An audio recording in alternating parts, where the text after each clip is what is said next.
जय मसे अनि good morning यहाँहरु सबैजनालाई। र आजको बिहान फेरि पनि हजुरहरुको अघि गान्तोकको यात्रा गर्दाखेरि परमेश्वरको वचनबाट केही कुरा गर्ने मन भयो। अनि यहाँहरुसँग म भजन संग्रहको पुस्तक 143 अध्यायको 3 पदबाट कुरा गर्न लागिराखेको छु। परमेश्वरको वचनले भन्छ, भजन संग्रह पुस्तक 143 अध्यायको 3 पदमा, उहाँले टुक्रिएको हृदय भएकाहरूलाई निको पार्नुहुन्छ र तिनीहरूका चोटपट्टि बाँधिदिनुहुन्छ। आमेन, हालेलुया। हाम्रो परमेश्वर चाहिँ शरीरभित्र भएको रोगहरूलाई मात्रै वास्ता गर्नुहुन्न कि उहाँको लोकहरूको जीवनमा कहिलेकाहीँ हृदय टुट्ने कुराहरू पनि जानु पर्छ। शरीरमा हुँदा, संसारमा हुँदाखेरि कुनै परिस्थितिहरूबाट भएर मेरो लोकहरू हिँड्नु पर्छ। अनि त्यो परिस्थितिबाट भएर जाँदै गर्दाखेरि कहिलेकाहीँ हृदय टुक्रिने कुराहरूबाट भएर पनि हिँड्नु पर्छ। हृदय पनि टुक्रिने परिस्थितिहरू उहाँको लोकहरूमा आउँछ भन्ने कुरा परमेश्वरलाई थाहा छ। यसकारण परमेश्वरको वचनले भन्छ, यस्ता टुक्रिएको हृदय भएकाहरू धेरै परिस्थितिहरूबाट मेरो लोकहरू हिँडिराखेको हुन्छ भन्ने कुरा परमेश्वरलाई थाहा छ। कति परिवारहरू हृदय टुक्रिएको समयहरूमा, परिस्थितिहरूमा आफूलाई सम्हाल्ने कुराहरू थाहा नहुँदै गर्दाखेरि त्यही सँगसँगै परिवारहरू पनि टुक्रिएको छ। मानिसले आफ्नो जीवनलाई पनि टुक्राएको छ, समाप्त गरेको छ। यो सबै कुराहरू हृदय टुक्रिने कुराहरूबाट सुरु हुन्छ। कतिजना मानिसहरूले आफ्नो जीवनलाई नै समाप्त गर्छ, आफूलाई नै संसारबाट सधैँको निम्ति समाप्त गरी पठाएको हुन्छ। यी सब कुराहरू चाहिँ हृदय टुक्रिने कुराहरूबाट सुरु हुन्छ। अनि दुष्टले पनि, अन्धकारको शक्तिले पनि सबैभन्दा पहिला एट्र्याक्ट गर्ने भनेको हाम्रो हृदयलाई नै हो। अनि यो हृदयलाई जब उसले हस्तक्षेप गर्छ नि, त्यसले त्यसको हृदय जब टुक्रिने कार्य उसले जब सुरु गर्छ, तब दुष्ट विजय हुन्छ। यसकारण परमेश्वरलाई थाहा छ, मेरो लोकहरूको जीवनमा जब हृदय टुक्रिन्छ अनि धेरै कुराहरूबाट भएर सामना गर्नुपर्छ, हिँड्नुपर्छ भन्ने कुरा परमेश्वरलाई थाहा छ। यसकारण परमेश्वरको वचनले भन्छ, टुक्रिएका हृदय भएकाहरूले चाहिँ नि ठुलो कुराहरू होइन, तर परमेश्वरलाई आदर गर्नुपर्छ, परमेश्वरलाई विश्वास गर्नुपर्छ अनि परमेश्वरको नजिक जानुपर्छ। यस्ता व्यक्तिहरू यदि कोही छन् भने, कोही हामी छौँ भने नि, यो परिस्थितिहरूमा हामी यो समयहरूमा हाम्रो हृदय टुक्रिएको परिस्थितिहरूबाट भएर हामी हिँडिराखेका छौँ भने, यो समयमा हामी परमेश्वरको नजिक जाउँ। परमेश्वरले चाहिँ नि टुक्रिएका हृदय भएकाहरूलाई निको पार्नुहुन्छ।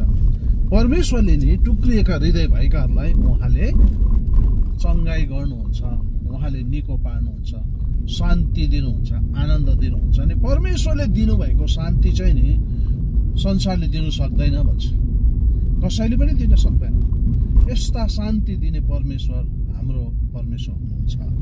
यसकारण यदि कोही टुक्रिएको हृदय बोकेर हिँडिराख्नु भएको छ, निराशमा हुनुहुन्छ, हताशमा हुनुहुन्छ, अनि कसरी शान्ति म प्राप्त गर्न सक्छु होला, कसरी शान्ति मेरो जीवनमा हुन्छ होला, मेरो परिवारमा शान्ति अब सधैँको निम्ति हराएको छ भन्ने यदि कसैले लागेर हिँडिराखेको हुनुहुन्छ भने नि, परमेश्वरको वचनलाई हेरौँ। भजन संग्रह पुस्तक 143 अध्यायको 3 पदले भन्छ, यस्ता व्यक्तिहरूको टुटेका हृदय भएका व्यक्तिहरूलाई म निको पार्छु भन्नुभएको छ। उहाँले निको पार्नुहुन्छ, टुक्रिएका हृदय भएकालाई उहाँले निको पार्नुहुन्छ अनि तिनीहरूको रोगसम्मलाई पनि म पट्टी बाँधिदिन्छु भन्नुभएको छ। यसकारण परमेश्वर हामी धन्यवाद भनौँ, हाम्रो परमेश्वरले हाम्रो परिस्थितिलाई पनि जान्नुहुन्छ, हाम्रो परमेश्वरले हाम्रो हृदयको कुरा जान्नुहुन्छ।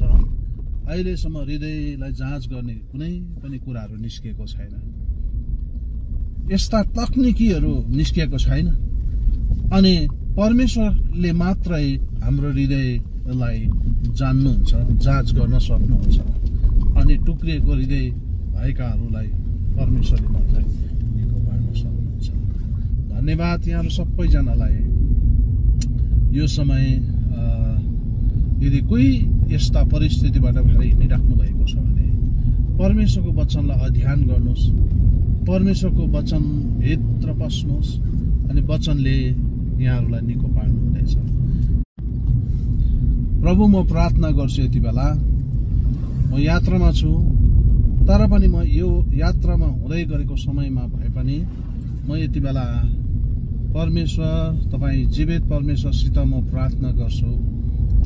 भजन सङ्ग्रह पुस्तक 143 अध्यायको 3 पदले भने चाहिँ यदि कोही टुटेको हृदय भएर आफ्नो जीवनमा टुटेको हृदय लिएर हिँडिराखेको छ, अशान्तिमा छ अनि मेरो जीवनमा हाम्रो परिवारमा अब शान्ति कहिले पनि हुँदैन भन्ने लागेर त्यस्ता परिस्थितिबाट तपाईँको लोकहरू हिँडिराखेको छ भने तपाईँले भन्नुभएको छ म निको पार्छु भन्नुभएको छ। बाबु, तपाईँले यति बेला चाहिँ नि निको पार्नुहोस्, तपाईँले चङ्गाई गर्नुहोस् अनि छुटकारा दिनुहोस् भनेर यति बेला प्रार्थना गर्छु। पवित्र आत्माको शक्ति यति बेला ओर्लेर आउनुहोस् र यस्ता टुटेका हृदय भएकाहरूलाई तपाईँले निको पार्नुहोस् भनेर म प्रार्थना गर्छु।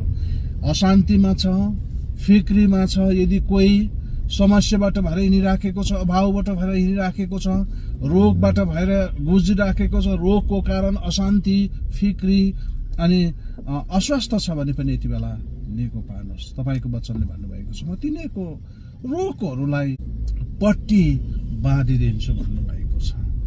बाबु, धन्यवाद।